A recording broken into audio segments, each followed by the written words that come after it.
Selam dostlar, bugün biz yürümesini isteymiz. 32. bеттегі 8-ci есеп.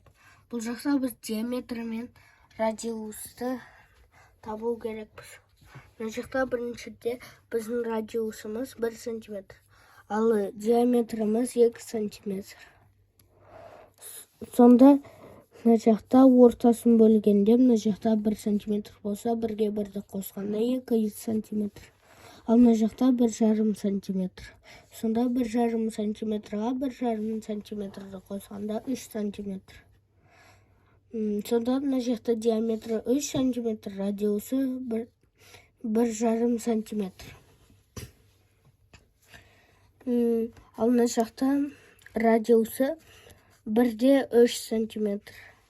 Ал екеуін қосқанда диаметрі 2,6 сантиметр болды. Мына жақта радиусы 2 сантиметр болса, 2 радиусты қосқанда 2-ге 2-ні сол кезде 4 шығады. Біздің мына жақта диаметріміз 4 сантиметр шықты. Ал біздің радиусымыз ол домалақтың ортасының ортасы. Ал диаметр ол бір дөңгелектің ортасын бүйтіп кеседі. Бүгінгі сабағымыз аяқталды. Каналға тіркеліп қойыңыздар, сау болыңыздар.